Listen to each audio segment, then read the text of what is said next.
Aconteceu agora a premiação do Prêmio Nobel de Medicina e que me deixou extremamente feliz. Esse Prêmio Nobel de Medicina desse ano é sensacional. Ele foi divulgado agora no último dia 13 de outubro e o agraciado foi o biólogo japonês Yoshiro Oshimi. Aqui está o Yoshiro Oshimi, ele é biólogo do Centro de Pesquisas do Instituto de Tecnologia de Tóquio, no Japão, e ele ganhou o Prêmio Nobel pelo estudo da autofagia. Esse tema é de extrema importância para quem quer viver melhor e muito mais tempo, e ele é muito desconhecido. Eu vou tentar traduzir aqui a importância desse tema de forma que qualquer pessoa possa entender e ter a opção de aplicá-lo em sua vida. Autofagia vem do grego autos, próprio, fagia, comer. A palavra significa literalmente comer a si mesmo. Essencialmente, é um mecanismo que o corpo utiliza, que a célula utiliza para se livrar de todas as partes defeituosas, as organelas, mitocôndrias, por exemplo, que não esteja funcionando mais, proteínas, membrana, qualquer coisa, toxinas que entram, eles utilizam esse mecanismo da autofagia. Se por acaso, dentro do processo genético, algumas proteína sofreu uma transformação mutagênica, a autofagia elimina essa proteína. Quando não acontece isso, só para vocês terem uma ideia da gravidade, a doença de Alzheimer é causada por proteínas mal formadas no cérebro que acabam destruindo a célula nervosa. Então, a autofagia, quando funciona na nossa capacidade integral, ela destrói essa proteína e não permite que se acumule, que cause dano à nossa célula nervosa. E assim funciona para todas as células do corpo. Constantemente nós estamos utilizando o princípio da autofagia. E esse é um processo muito regular. A outra coisa que a autofagia faz, ela retira as proteínas que estão as proteínas, não só proteína, mas as peças, os elementos, as defeituosos da nossa célula. A gente começa a trabalhar com o passar do tempo, vai gerando peças, estraga componentes, organelas, e a autofagia destrói isso aqui. Isso é o papel fundamental no anti-envelhecimento, no aumento da longevidade, na capacidade que nós temos de atingir idades avançadas sem prejudicar o nosso corpo. Vamos fazer comparação com um automóvel. Quando o automóvel é novo, ele funciona super bem. Não precisa, a gente leva para fazer manutenção só para manter, mas não tem que trocar peça nem nada. Aos poucos, algumas peças começam a se desgastar e a gente começa a trocar bateria, pneu, daqui a pouco uma peçazinha no motor. Mas quanto mais nós cuidamos do carro, quanto mais nós fazemos manutenção preventiva, mais o carro dura sem apresentar defeito. Vai apresentar defeito cada vez mais tarde. Mas mesmo assim, com o passar do tempo, ele vai apresentando custos maiores de manutenção. Até que chega um ponto que nós dizemos, tá, agora é hora de vender. Por mais que nós cuidamos durante todo um tempo, é a hora de vender. Então, o nosso carro velho, que nem esse que aparece na imagem, não tem mais, nós estamos representando uma célula, não tem condições mais de sobreviver, está dando muito trabalho. E daí o corpo faz uma mega autofagia, que a gente chama de apoptose, ou autólise, que é a destruição da célula. Então são dois termos muito próximos, mas que não são a mesma coisa. Nesse outro slide, vocês observam como é que funciona o sistema de autofagia. Ali no meio da parte de cima do slide, existe ali o citosol e organelas. Entendam que aquelas pecinhas que estão soltas ali estão com defeitos e precisam ser substituídas. De uma forma, a célula começa a criar uma membrana e essa membrana vai englobando todas essas peças, até que na linha de baixo vocês veem que ela formou um vacúolo absorvendo todas essas células, tirando essas células do contato do resto da célula. Tirando essas proteínas, essas organelas, englobando e tirando do contato do resto da célula que fica em volta disso. A célula, através de uma estrutura chamada retículo endoplasmático, produz um lisossoma. Esse lisossoma, ele se funde com esse vacúolo, com esse processo todo, e através de enzimas, ele provoca a destruição daquelas células, daquelas partes que precisam ser destruídas. Então, a autofagia é um processo de autodigestão. Mas não imaginem que se fosse que aqueles lisossomos jogam um ácido para desfazer. Não, é um processo muito mais inteligente, muito mais nobre.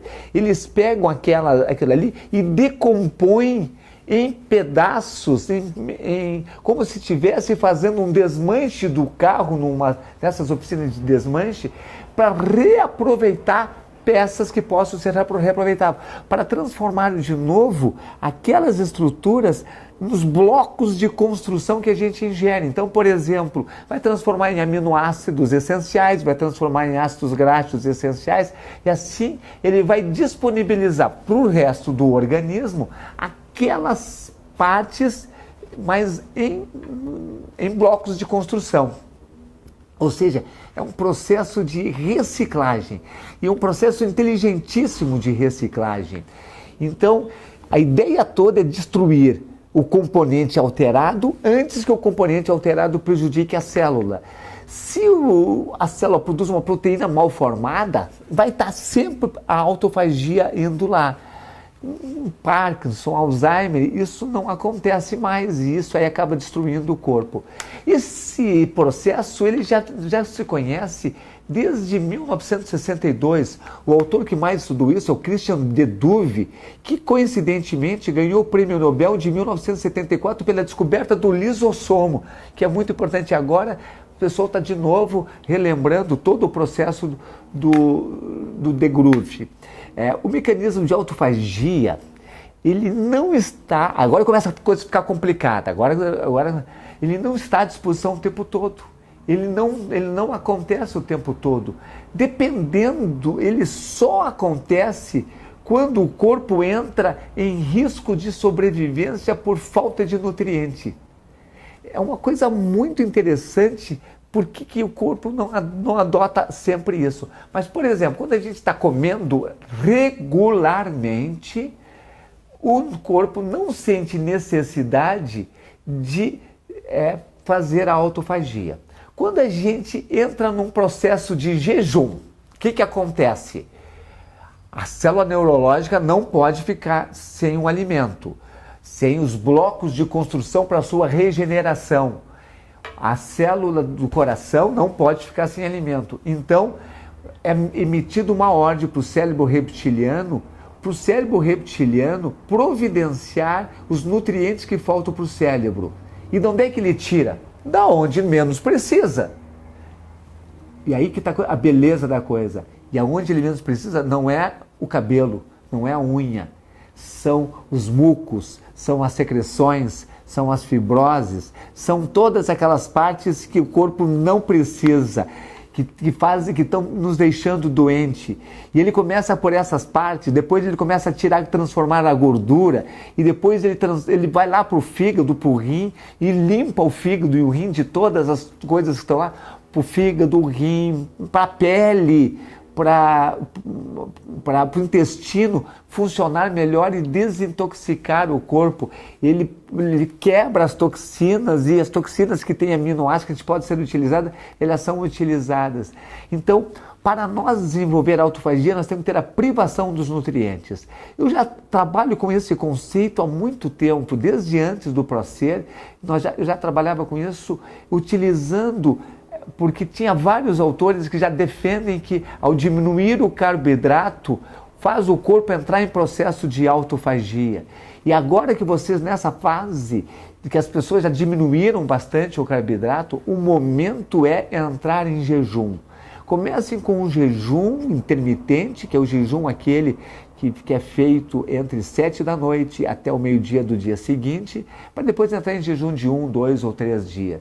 O jejum é poderoso porque ele faz duas coisas maravilhosas. O primeiro, ele determina a autofagia, para recuperar as células, a saúde das células.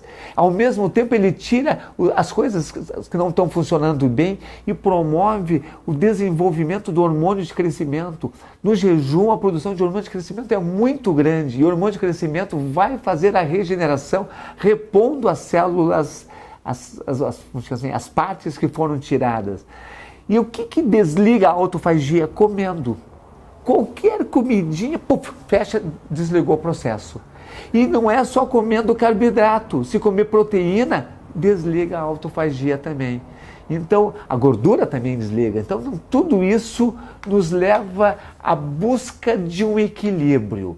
Nós temos que fazer, eventualmente, processos de diminuição de ingesta de alimento para gerar autofagia, para essa autofagia gerar saúde, prolongar a nossa vida e nós atingir níveis mais elevados de idade sem ficar doente. O jejum aumenta telômeros. Vocês já ouviram ver as aulas de telômeros, quando falar sobre telômeros. Jejum aumenta telômeros. Então, no fundo, nós precisamos replicar na nossa vida o que os nossos ancestrais da época paleolítica, antes da plantação, da agricultura, faziam, que eram momentos de banquete seguidos de momentos de fome. Momentos de festa onde tinha comida sobrando e depois dias seguidos onde faltava comida. Esse é o princípio fundamental. Eu fiquei muito triste porque isso não está sendo bem esclarecido pela grande mídia sobre esse prêmio Nobel. E ele está passando quase desapercebido e as pessoas não estão se dando conta da importância desse prêmio Nobel que foi dado a esse japonês. Espero que isso tenha te motivado a melhorar a tua alimentação, diminuir a quantidade do alimento e tentar, de vez em quando, fazer um processo de jejum ou comece com jejum intermitente. Porque assim eu garanto para ti, você vai construir a tua super saúde. E não só vai construir a sua super saúde, tu vai viver muito mais com essa super saúde, muito mais tempo com essa super saúde e sem ficar doente. Desejo que você continue nesse caminho de construir uma super saúde.